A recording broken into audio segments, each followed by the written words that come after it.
آپ پڑھتے پڑھاتے ہدایہ الٹیے، کوئی ایک صفحہ بتائیے ہدایت کا جس میں خلاف اللہما نہ ہو، خلاف ابی یوسف نہ ہو، خلاف محمد نہ ہو. کس سے خلاف کیا؟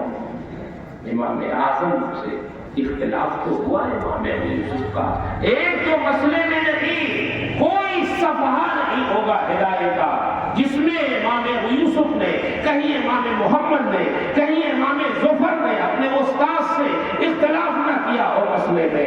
لیکن کہیں آپ ثابت نہیں کر سکتے کہ امام اعظم نے یوسف سے کہا ہو کہ میں نے تمہیں پڑھایا، تمہارا خرچہ برداشت کیا، تمہیں وظیفہ دیا اور مجھے سے اختلاف رائے رکھتے ہو، میں نے تمہارا کان پکڑ کر مسلک ابو حنیفہ سے نکال دیا. کبھی یہ ثابت نہیں ہوتا کہ امام صاحب نے اپنے مسلک سے غلط بتاؤ کوئی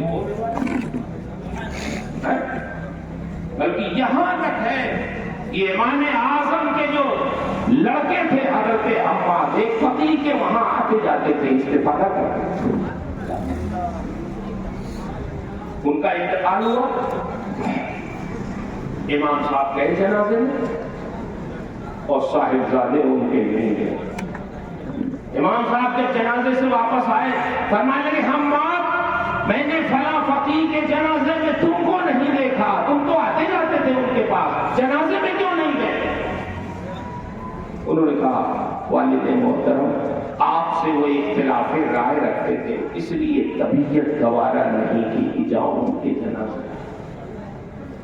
فرمانے لگے حماد، کیا تم یہ سمجھتے ہو کہ تمہارا باپ اپنے مسئلے پر پوری دنیا کو جھکا دے؟ ایسا ہو سکتا ہے پوری دنیا میرے کہے ہوئے مسئلے میں؟ کوئی ضروری نہیں. تم کو جانا چاہیے، تم نے غلط کیا، تمہیں ان کے جنازے میں جانا چاہیے. میرے بھائیو، آپ جذباتی ہوئیے، بالکل ہوئیے، لیکن وہی ہوئیے جہاں اپنے بزرگوں کو جذباتی ہوئے. ہاں، آپ کا جذباتی ہونا بھی ضروری.